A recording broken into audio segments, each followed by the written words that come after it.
Lo dijo en la primera hora. Entremos en materia, querida audiencia, ¿qué les parece? Entremos en materia para hablar un poquito sobre qué nos dejó la jornada del día de ayer. El presidente de la República, ayer, antes de viajar a Estados Unidos, por una cuestión personal, nació su tercer hijo, el segundo que tiene con su señora esposa, la señora Lavinia Balbonesi, que eso no debería generar ningún tipo de polémica, porque este país que está marcado por la polémica, de verdad, cuestionamos todo.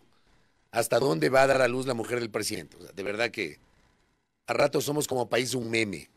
Nos prestamos para discusiones intrascendentes cuando aquí nos estamos desangrando. Antes de partir a Estados Unidos por una cuestión personal, el presidente de la República le concede 2 entrevistas a medios internacionales, a Univisión y a CNN, donde habló sobre la situación de crisis carcelaria del país. Y el presidente de la República, en una primera locución, le dice a Univisión sobre cómo evitar que las bandas criminales retomen el control de las cárceles y las calles. Dijo algo que es fundamental y que para mí y para muchos termina siendo el eje de toda esta situación tan complicada e inédita que está viviendo el Ecuador y que tiene que ver con el financiamiento. El académico e investigador en materia de seguridad, Fernando Carrión Mena, que es un estudioso de estos temas, él advertía y lo hizo aquí en este espacio hace algunas semanas y lo ha hecho en todos los espacios donde ha participado Fernando Carrión, con el rigor, la seriedad y el sustento que le caracteriza al mencionado académico, que la economía del narcotráfico, del crimen organizado, que la plata que mueven estos sectores en la economía ecuatoriana es inconmensurable. Se calcula sobre los 3.000 millones de dólares. Y la teoría de Fernando Carrión es que justamente por esa gran cantidad de plata que mueve el crimen organizado, es que en el fondo aquí hay sectores a los cuales no les interesa ir más allá de la reacción. O sea, no hablar de prevención, no hablar solamente de la acción de los militares que van a los barrios, que llenan viviendas, que detienen a los operativos. Y noten ustedes que no tenemos peces gordos detenidos en la última semana. No tenemos. No tenemos peces gordos. Sino los operativos. Los brazos ejecutores. Entonces esos sectores saben que la gran cantidad de plata que mueve el crimen organizado ya forma parte de la economía ecuatoriana. Eso decía Fernando Carrión. Gracias, contertulio, por el dato. No lo había leído. Revista Vistazo publica una referencia del exministro del Interior, Patricio Carrillo, que alerta que la economía criminal mueve unos 10.000 millones de dólares. Y que claro, capos como Leandro Norero, que fue asesinado, como Colompico, como alias Fito, son apenas, digamos, no son los líderes, sino que vienen a ser igualmente brazos ejecutores, pero que detrás de ellos hay otros liderazgos. Decía Patricio Carrillo, y esto lo recoge Vistazo, el crimen organizado hay que entenderlo no desde los violentos. El crimen organizado no es ni el fallecido Leandro Norero, ni Rasquiña, ni alias Gerald, que está preso, ni los que han caído últimamente. El crimen organizado, dice el general Carrillo, es una triple estructura articulada. En un segundo nivel estaría todo el sistema económico y los actores para lavar el dinero, lo que incluye a jueces, fiscales, generales y mandos medios de las fuerzas del orden que son cómplices de las bandas criminales. O sea, eso es evidente. Y de eso nos dio luces el caso Metástasis, que por cierto cumplió su primer mes. Esta relación entre mandos medios de la Policía Nacional, de la propia función judicial, con el crimen organizado. Yo creo que basta con revisar, ¿no?, ese chat que liberó la Fiscalía, en donde se lee que un oficial de la policía que estaba al mando del distrito de San Borondón le pide ayuda a Norero para poder arreglar unos vehículos. Y luego le agradece ese maridaje entre mandos medios de la Policía Nacional, y no dudo que también vaya más allá, ¿no? Acuérdense ustedes de la famosa denuncia de los narcogenerales. El problema es que el país hasta ahora no sabe cuáles son los narcogenerales. Hay presunciones, pero no hay certeza sobre eso. Y hay un tercer eslabón, decía Patricio Carrillo, que es la esfera política, en la que ya permeó el narcotráfico y permite que se creen leyes a la medida. De acuerdo a los datos de la Oficina de las Naciones Unidas contra la Droga y el Delito, en Ecuador se lava entre 4 y 5 mil millones de dólares, y según Carrillo, toda la economía criminal mueve unos 10 mil millones de dólares. Frente a eso, ¿qué ha dicho Noboa? Retomo lo que dijo Noboa a Univisión. Hoy en día hay dinero en la banca nacional, así mismo como banca internacional, del cual debemos estar muy atentos y controlar que no se sigan financiando. Escuchemos lo que dijo Noboa en ese extracto. Póngame el primer extracto del presidente, tenga la bondad. Primero necesitamos una presencia permanente de los militares en las cárceles. Tenemos que tener control también interno que se había perdido en los últimos años. Asimismo, debemos de bloquear el financiamiento a estos grupos terroristas. Hoy en día pues hay dinero en banca nacional, así mismo como banca internacional, el cual pues debemos de estar muy atentos y debemos de controlar para que no se sigan financiando estos grupos y sigan causando terror en la sociedad ecuatoriana. Esto le vamos a preguntar hoy a las 7:30, que estará con nosotros el presidente de la Asociación de Bancos de Asobanca, Marco Rodríguez. O sea, vamos a hablar obviamente del tema del IVA, lo que están planteando de este impuesto sobre, que se debería considerar un impuesto sobre las utilidades de la banca. Pero le vamos a preguntar esto. ¿Cuál es el papel de los bancos hoy sobre el control del dinero que reciben de sus depositantes? Cuando usted deposita 5 mil dólares, tiene que llenar un formulario de licitud. ¿Y cuáles son los seguimientos que se hacen después? ¿Cuál es el papel de la UAFE, de la Unidad de Análisis Financiero, que creo que ha sido un ente que claramente no ha estado a la altura de las circunstancias en esta coyuntura? La UAFE, de la propia Superintendencia de Bancos, que yo quiero recordarles a ustedes que no tenemos superintendente titular. No sé si se acuerdan que no tenemos superintendente titular. Tenemos un organismo que está encargado. Pero en este país, en donde la institucionalidad es un remedo, la máxima institución de supervisión del sistema financiero ecuatoriano no tiene autoridad titular por las broncas ocurridas el año anterior, provocadas, entre otros, por el gobierno del presidente Lasso. Acuérdense ustedes. El tema no se resuelve. No se resuelve. No se sabe si Roberto Romero Mombúfal va a ser posesionado finalmente como superintendente o qué va a pasar. Debe estar pendiente. ¿Cuál ha sido el rol de estas instituciones? Acá, por ejemplo, me dice Jimenita, gracias, le envío un abrazo. Deposité 3 mil dólares en billetes de 100 y no tienes idea las preguntas sobre la licitud, etcétera. A una ciudadana común y corriente, ¿cómo hace otra gente? Ahí es donde está la economía del narcotráfico. Y les pongo otra. Que esta noticia fue publicada el 9 de septiembre del año anterior por la cadena de televisión Ecuavisa. Y casi que pasó de agache. En Manabí, El Oro, más del 60% de casas han sido compradas al contado. Vamos a recordar esa nota que se publicó octubre, noviembre, diciembre, enero, hace 4 meses. El 9 de septiembre del 2023, portal web de la cadena de televisión Ecuavisa.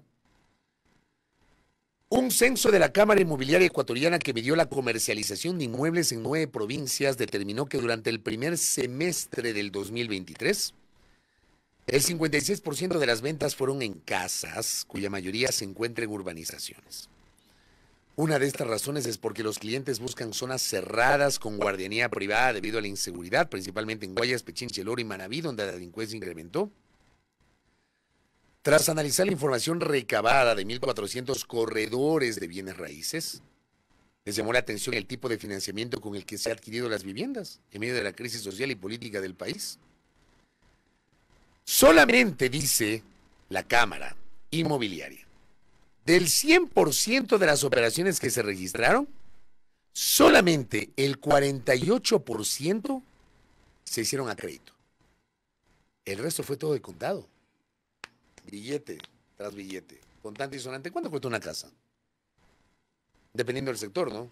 Pero aquí estamos hablando de inmuebles en zonas residenciales, urbanizaciones. Ahí usted no encuentra una casa de 5,000 ni de 10,000 dólares. Hable serio. No encuentra una casa de ese valor. ¿Qué será? 25,000, 30,000, 40,000 dólares. ¿Cuánto? 50,000, dependiendo de la urbanización, ¿no? Y de la zona. Estoy hablando de de las más baratas.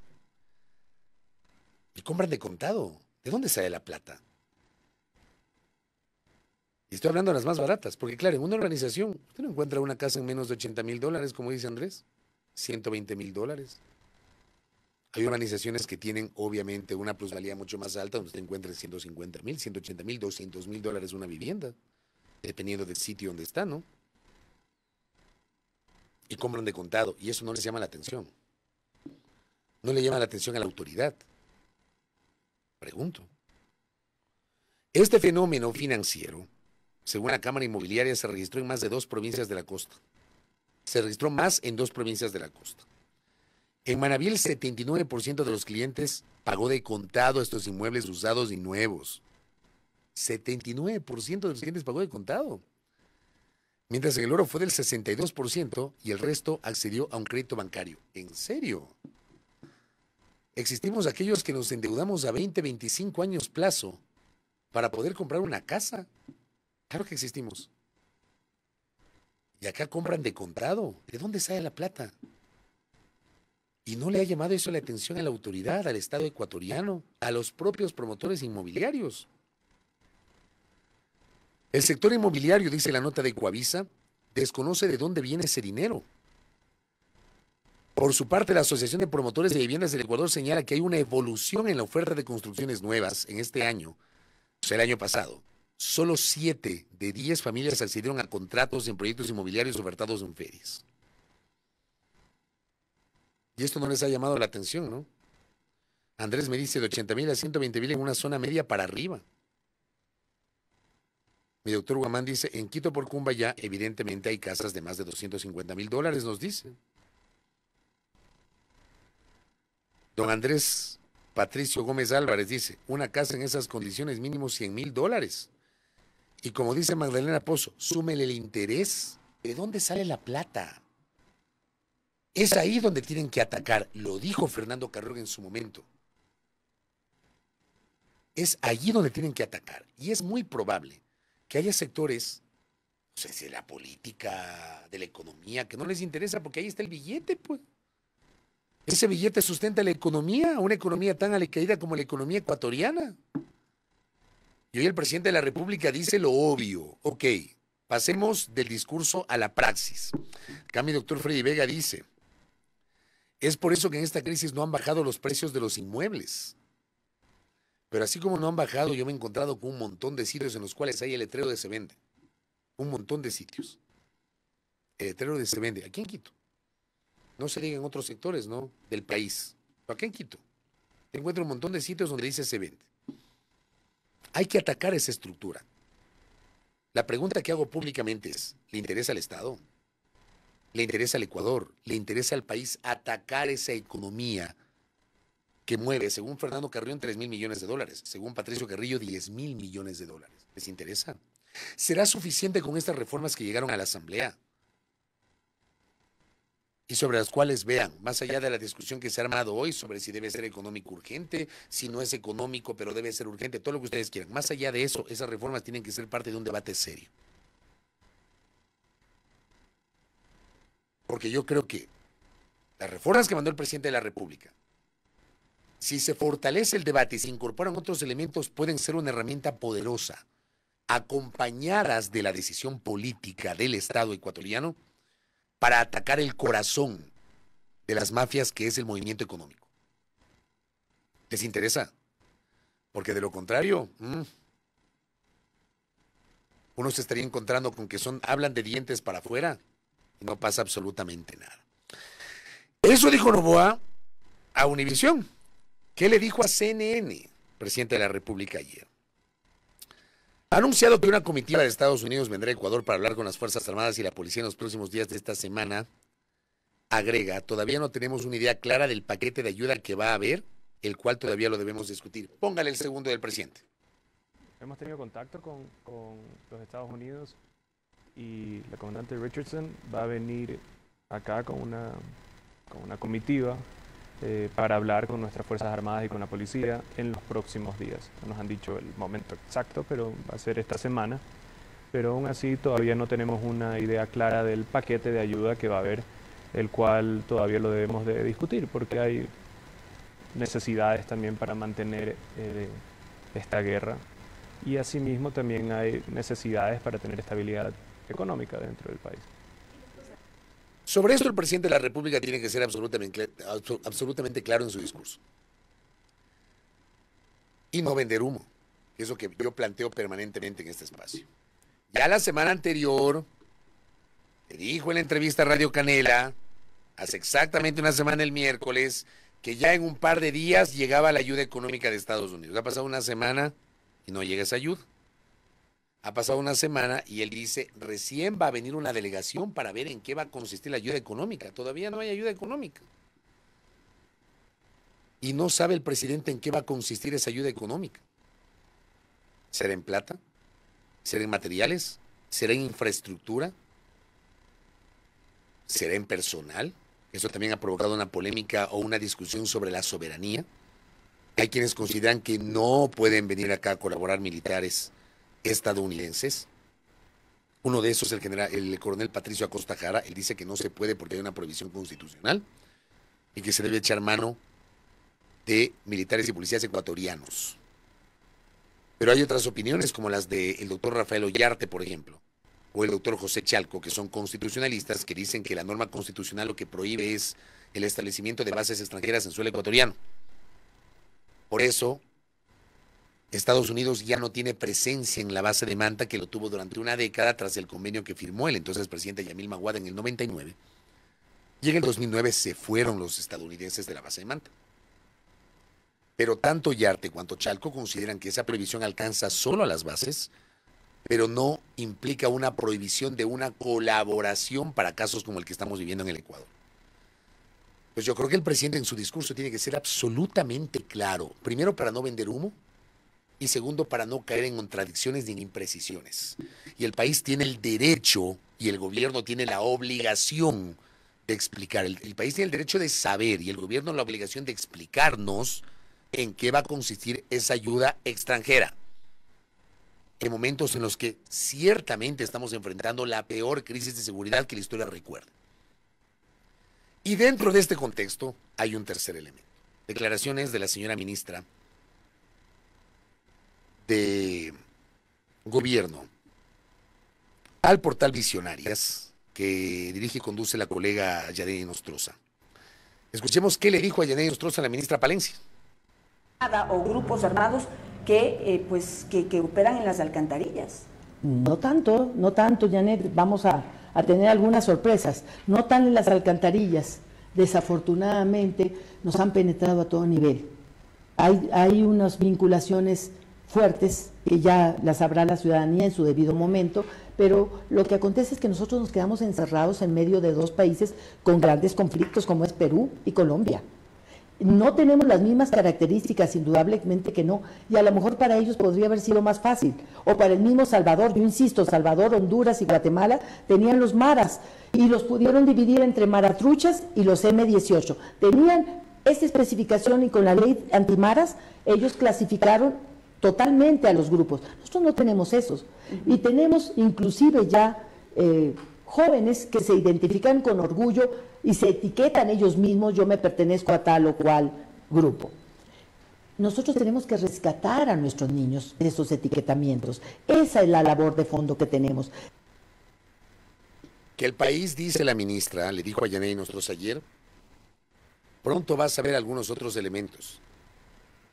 Otra vez, ministra, hay que decirle con certezas al país. Dejar el discurso, porque digo, eso es evidentemente informativo, noticioso, lo que dice la ministra, que pronto vamos a saber hasta dónde han permeado. Ok, el país necesita saber efectivamente hasta dónde han permeado los grupos delincuenciales en la política, en la economía, en la justicia de nuestro país. Pero en serio, dejando de lado el discurso. Y lo último que decía, hay que sacar a nuestros jóvenes. Bueno, ¿dónde está el plan social para ir al eje de prevención y no solamente ir al eje de reacción? Específicamente, ¿qué van a hacer?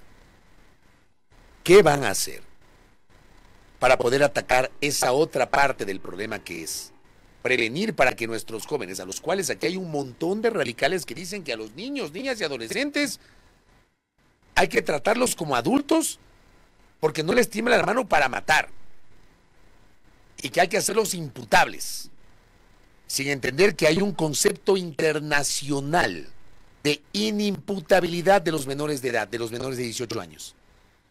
Y sin comprender que si un niño de 12, 13 años pasa a formar parte de un grupo de delincuencia organizada, porque ese grupo lo permeó, ha de ser por algo. Ha de ser por la exclusión, por el abandono, por la falta de Estado, en zonas muy empobrecidas del Ecuador. Pero aquí los más radicales dicen, no, pues, si un chico de 14 años tiene los arrestos para coger un arma y matar, hay que tratarlo como adulto. ¿Es en serio? Y nos olvidamos de cuáles fueron las razones por las cuales ese niño, esa niña o ese adolescente fue cooptado por los grupos delincuenciales. Disculpar, yo no comparto con el discurso de la imputabilidad. Sobre los niños, niñas y adolescentes hay que hacer un análisis social sobre las condiciones por las cuales fueron permeados por los grupos de delincuencia organizada. Hablen serio. A esos niños, niñas y adolescentes de San Lorenzo, del norte de Esmeraldas, de zonas abandonadas de Santo Domingo, de zonas alejadas de Manabí, los permeó la delincuencia porque el Estado les falló. Porque el Estado ecuatoriano representado en el gobierno central y en los gobiernos locales les falló. Porque el Estado ecuatoriano no les dio oportunidades. Ni a ellos ni a sus padres. Yo creo que el debate tiene que ser integral y no solamente hablar desde, digamos, la calentura y decir que a un niño, a una niña, a un adolescente hay que tratarlo como un adulto, porque forman parte de un grupo de delincuencia organizada. Y como dice Andrés, es fácil decir que les tiren bala cuando hay que atacar la parte social. Lo dijo la ministra. ¿Qué van a hacer, ministra? No es su rol, ministra Palencia. Es rol de la ministra Zaida Rovira, por ejemplo, ministra de Inclusión Económica y Social. Y saben que para eso sirve un Estado fuerte. Y por eso, cualquier intención de achicar el aparato del Estado tiene que ser meditada, pensada, con mucha profundidad para que no se queden en la periferia. Hay un detalle adicional, ya que hablamos de atacar la economía, el tema de la minería ilegal. ¿Desde hace cuánto tiempo estamos hablando y hemos escuchado sobre las ingentes cantidades de dinero que mueve la economía, la minería ilegal? Expresado, por ejemplo, en Zaruma, en la provincia del Oro, o en Buenos Aires, en la provincia de Imbabura. Y aquí nos han vendido humo diciendo ya entran los militares, ya vamos a atacar la minería ilegal, que no sé qué. Bueno, ahí está la minería ilegal. La semana anterior, por ejemplo, se hablaba de Ponce Enríquez. Hay minería legal y hay minería ilegal. El Estado tiene la decisión de atacar esa actividad también, que mueve cualquier cantidad de billete. Y en medio de todo eso nos quieren clavar la elevación del IVA de 3 puntos. Hay que atacar las cuestiones de fondo. Las cuestiones de fondo tienen que ver con el movimiento económico y la parte social. Acá Natasha Rojas le envió un abrazo. Dice, solo hay que recordar que el 100% de la droga que circula en el Ecuador, del 100% de la droga que circula en el Ecuador, el 90% se va a Estados Unidos y Europa y el 10% para consumo interno. Y me dice que las organizaciones barriales del Ecuador hoy solicitaremos, me dice Natasha Rojas, una audiencia con la ministra Mónica Palencia. La situación en los barrios principalmente populares es muy compleja. Para que vean ustedes, no basta solamente con la acción por parte de Fuerzas Armadas, que además es una acción que tiene sus límites en el marco del estado de excepción. El estado de excepción dura 60 días. La Constitución dice que se puede prorrogar 30 días más, o sea, no más allá de 3 meses y se acabó el estado de excepción. No hay cómo poner otro estado de excepción. ¿Qué van a hacer después de que los militares ya no puedan trabajar complementariamente con la policía en las calles o en el control de las cárceles? ¿Qué están haciendo hoy que el tiempo corre? Ya ha pasado una semana del estado de excepción. O sea, yo sería tonto si digo, esto es de soplar y hacer botellas y ya deberían tener un plan. Bueno, vayan desarrollando el plan, pero tienen que tener una idea de lo que van a hacer después de 3 meses, ¿no? Cuando ya los militares no puedan estar en las cárceles por norma constitucional. ¿Será que 3 meses alcanzan para medio reconstituir el SNAI? Que nació justamente por aquello que hoy algunos políticos y políticas proponen, la reducción del aparato del Estado. En 2018 se comieron el Ministerio de Justicia, que tenía toda una estructura para el sistema de rehabilitación social, con el pretexto del Estado obeso. Se lo comieron. Y crearon el SNAI. A la vuelta de la esquina, el SNAI ha sido un organismo que lamentablemente no ha tenido la suficiente capacidad, estructura, infraestructura, qué sé yo, para poder con mediano éxito administrar el sistema carcelario de este país. Javier Salgado me dice, ese pronto de la ministra Valencia, ese pronto. Dice, pronto el país va a saber. Me recuerda al pronto tendremos grandes novedades en el caso de Una Papers. ¿Se acuerdan? Eso fue allá por julio del 2022, declaraciones de la fiscal Diana Salazar en una entrevista con Milton Pérez en Teleamazonas. Pronto tendremos novedades del caso de Una Papers, se demoraron como un año. En la realidad las novedades demoraron 2 años en llegar cuando los responsables como Moreno y otros ya estaban a buen recaudo. Le cambiaron el nombre y le pusieron Sino Hidro. Ahora estaban a buen recaudo. Y para cerrar el comentario, se me quedan otros temas para variar, echando jarabe de lengua con ustedes. Andrés Reliche publicó en su cuenta de ex muy temprano en la mañana: grupos especiales de la policía intervinieron esta madrugada en una residencia en el exclusivo sector de Cumbayá, donde decomisaron más de 100 armas. ¡Wow! 100 armas, entre cortas y largas, que serían comercializadas a grupos delictivos organizados para actividades terroristas. Y acá estoy tratando de ver si hay alguna confirmación por parte de la policía. Sobre esto último, no. Lo último que tenemos de la policía se publicó hace media hora. Capturado alias Oreja. Capturado terrorista alias Oreja. Diligencias investigativas entre la policía y las Fuerzas Armadas permitieron el allanamiento de un inmueble donde se almacenaban 9 armas de fuego, fusil, revólver, pistola, cartuchos y otros indicios vinculados a actos terroristas. Esto ocurrió en el sur de Guayaquil. Y es un arsenal ahí de municiones. Impresionante lo que publica. Teleamazonas, me dice Andrés, es la fuente de esta noticia que acabo de leer, de que allanaron una vivienda en Cumbayá. Carlitos de Tomaso, le envío un abrazo a la distancia. Carlitos, gracias, siempre nos honra con su sintonía y por cierto uno se nutre con el conocimiento de el querido amigo y constitucionalista. Yo creo que es discutible si en estado de conflicto armado declarado los militares van a dejar de estar en las calles cuando termine el estado de excepción, dice Carlos, que sabe de materia constitucional. Yo a él no le discuto esas cosas. Se ha formado en el derecho.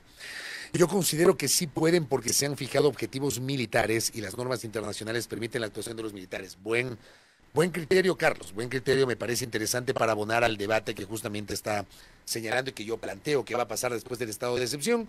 Carlos de Tomaso dice que al establecer este decreto ejecutivo 111 que identificó estos grupos de delincuencia organizada como organizaciones terroristas y los ubica a sus integrantes como objetivos militares, esto puede trascender el estado de excepción. Interesante lectura la que me hace Carlos de Tomaso.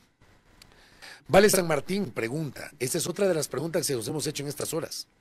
¿Qué van a hacer con todos los detenidos? ¿Van a formar nuevos grupos y seguir controlando las cárceles? Es obvio que todo es improvisación y pregunta por el Plan Fénix. Creo que esta referencia que hace Valeria San Martín tiene que ver, por ejemplo, con algo que publicó El Universo hoy. En una semana de conflicto armado interno, el número de detenidos supera la población de 32 cárceles. Dice diario El Universo, para que se den cuenta de la magnitud. 1.534 detenidos, de los cuales el 10% van a ser procesados por terrorismo. Pero esos 1.534 detenidos que publica diario El Universo supera la población de 32 de los 36 recintos penitenciarios del país. Tremendo esto, tremendo. Andrés me añade que el operativo de Cumbayá, que ha sido reportado ya por Teleamazonas, ha estado liderado por la Fiscalía General del Estado. Estoy a la espera de tener más novedades. Veamos si publicó algo la Fiscalía a esta hora. Solamente para cerrar el comentario e ir a nuestro segmento de seguridad antes de la pausa. No tengo publicaciones recientes de la Fiscalía, así que vamos a estar pendientes, pero me dice Andrés, esto ya lo publicó Teleamazonas, seguramente en las pocas horas la Fiscalía General del Estado hará una confirmación sobre aquello. Bueno, cierro el comentario, como siempre. Gran visualización en nuestras plataformas digitales. Dios les pague por aquello. Ya mismo. Juntos por tu seguridad. Sigamos hablando de estos temas, de los temas de la seguridad, y vamos a ver qué está pasando en dos ciudades, en Ambato y en Esmeraldas, con la seguridad ciudadana en este contexto de esta crisis tan compleja que está enfrentando el Ecuador. Antes, gracias a Magdalena Pozo, gracias, aquí le veo a mi colega Alex Ceballos de Ecuavisa. Confirma también lo que me decía Andrés, Ecuavisa ya lo publica. En la madrugada de este 17 de enero, la Fiscalía y la Policía realizaron un allanamiento en una vivienda de Cumbayá, en el oriente de Quito, donde hallaron armas de fuego y una persona detenida. Y qué casa la que estoy viendo, en la imagen, qué casa. Miren ustedes, ¿qué carro es este? Un BMW hay ahí, estacionado. ¡Wow! De esto más adelante vamos a tener novedades. Primera plana. Todas las noticias, todas las voces.